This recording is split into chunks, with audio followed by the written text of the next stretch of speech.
محترم سامعین کرام، آئیے کچھ دیر تقریر سماعت کرنے سے پہلے ایک ایسا عمل کریں جس کے بارے میں آقا فرماتے ہیں بروز قیامت مجھ سے سب سے زیادہ قریب وہ ہوگا جو دنیا میں مجھ پر سب سے زیادہ درود پڑھتا ہوگا۔ اس لیے دل لگی کے ساتھ، محبت کے ساتھ درود شریف کی ڈالے پیش کریں پڑھیے بابا سے بلند۔ اللہم صلی علی سیدنا شفیعنا حبیبنا مولانا محمد بارک وسلم، صلو علیہ صلاۃ و سلام علیک یا رسول اللہ صلی اللہ تعالی علیہ وسلم، اعلی حضرت عظیم البرکت مجدد و دین و ملت سیدی سرکار امام احمد رضا خان، علم کے چٹان، سنیت کی شان، سچے دین کی متین کی جان، یعنی امام احمد رضا خان فاضل بریلوی علیہ رحمت اللہ رضوان فرماتے ہیں، واہ کیا مرتبہ اے غوث ہے بالا تیرا، واہ کیا مرتبہ اے غوث ہے بالا تیرا، اونچے اونچوں کے سروں سے قدم ہے اعلیٰ تیرا، اور سر بھلا کوئی کیا جانے کہ ہے کیسا تیرا، اولیاء ملتے ہیں آنکھیں، اولیاء ملتے ہیں آنکھیں، وہ ہے تلوار تیرا۔ اور میرے امام نے یوں ہی نہیں کہا واہ کیا مرتبہ ایک غوث ہے بالا تیرا، ارے میرے امام نے جب دیکھا کہ یہ وہ ہے جن کی قدم کی ٹھوکر سے اللہ ولایت عطا فرما دیتا ہے، اللہ چوروں کو ایمان کی دولت عطا فرما دیتا ہے، اللہ ڈاکوؤں کو ولی بنا دیتا ہے، تب جا کر میرے امام نے کہا ہے واہ کیا مرتبہ اے غوث ہے بالا تیرا، اونچے اونچوں کے سروں سے قدم ہے اعلیٰ تیرا۔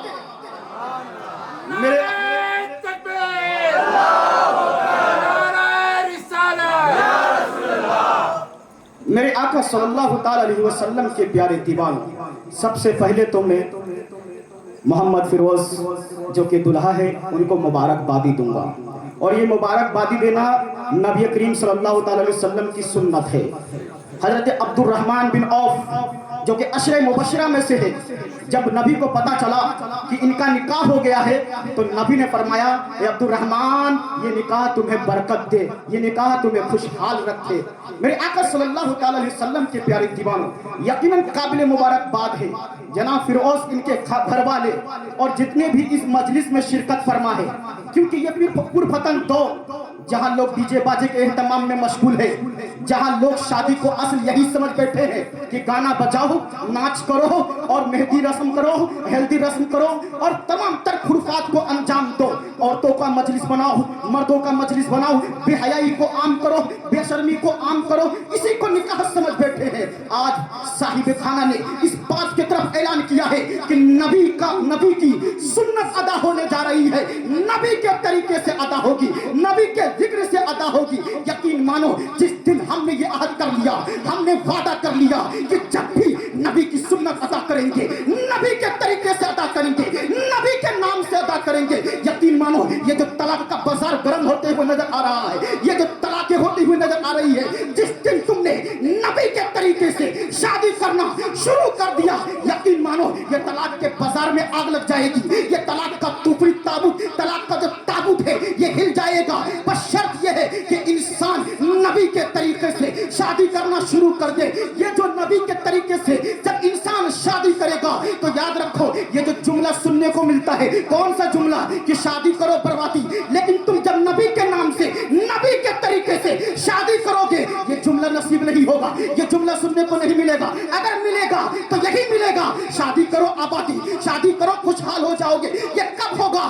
سنو یہ اس وقت ہوگا جب انسان نبی کے طریقے سے سنت، نبی کے طریقے سے شادی کرے گا، سنت کے طریقے سے شادی کرے گا تو انسان خوشحال ہو جائے گا، اس کے رزق میں کشادگی کر دی جائے گی، اس کے لیے رزق کا دروازہ ڈبل کھول دیا جائے گا۔ یہ میں نہیں، مشکات شریف جلد نمبر 5 شرح مشکات جلد نمبر 5 کتاب النکاح میں ان عائشہ قالت کان النبی صلی اللہ تعالی علیہ وسلم التمس الرزق بالنکاح، نبی فرماتے ہیں جو لوگ غریب ہے، جو تنگ دست ہے، جو لوگ بدحال ہے، جو خوشحال نہیں ہے، اسے چاہیے کہ رزق کو تلاش کرے، نکاح کے ذریعے جب وہ انسان نکاح کر لے گا تو اس کی رزق میں کشادگی آ جائے گی. جب وہ انسان نکاح کر لے گا تو اس انسان کے لیے ایک رزق کا دروازہ نہیں بلکہ اس حدیث پاک کے مطابق اس کے لیے ڈبل رزق کا دروازہ کھول دیا جائے گا. اس کی زندگی میں خوشحالی آئے گی. بس شرط یہ ہے کہ انسان نکاح کرے تو نبی کی سنت سمجھ کر کرے. جس دن یہ سنت کے طریقے سے سنت ادا ہونے لگے گی یقین مانو پورے سماج میں انقلاب برپا ہوتے ہوئے نظر آئے گا.